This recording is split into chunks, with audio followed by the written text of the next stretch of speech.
السلام علیکم ورحمۃ اللہ وبرکاتہ الحمدللہ وکفى وسلام علی عباده الذین اصطفى اما بعد۔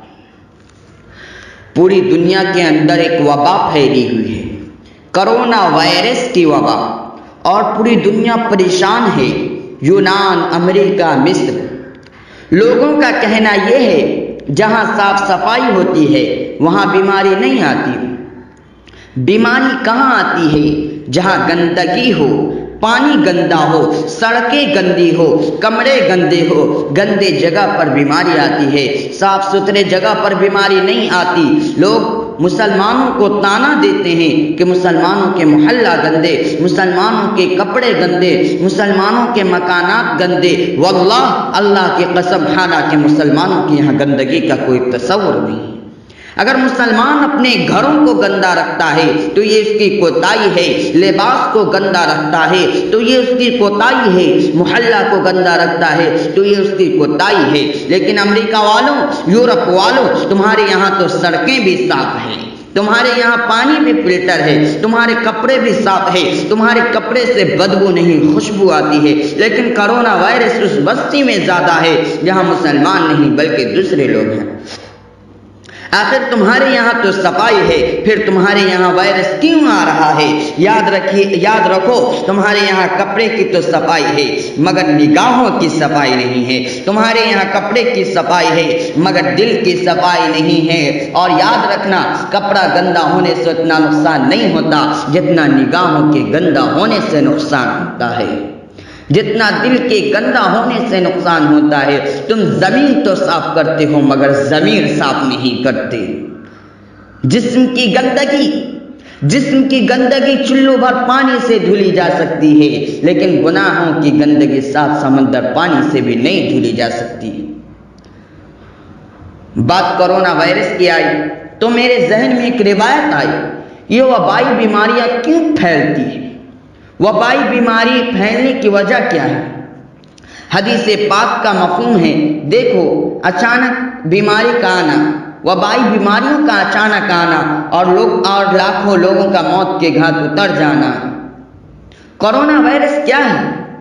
بیماری ہوتی ہے اور آدمی مرغی کی طرح پھٹ سے گر کر مر جاتا ہے۔ سب لوگ پریشان ہیں، لوگوں کی حالت خراب ہو گئی ہے، ایئرپورٹ بند ہو رہے ہیں، سفر بند ہو رہے ہیں، منہ پر لوگ کپڑے لگا کر پھر رہے ہیں، ماسک لگا کر پھر رہے ہیں۔ کیوں آتی ہے وبائی بیماری؟ سنو، اپنے آقا حضور صلی اللہ علیہ وسلم کا فرمان ہے، جب میری امت میں زنا کی کثرت ہوگی تو اس وقت اللہ ان پر ایسی بیماریوں کو مسلط فرمائے گا، اس بیماری کا نام نہ انہوں نے سنا ہوگا نہ اس کے باپ داداؤں نے سنا ہوگا۔ کرونا وائرس کا نام آج سے پہلے کبھی آپ نے سنا؟ ہم نے سنا، ہمارے باپ داداؤں نے سنا تھا۔ کچھ گناہ ایسے ہیں جس کی سزا صرف اس کو نہیں ملتی، اس کی نسلوں کو بھی ملتی ہے۔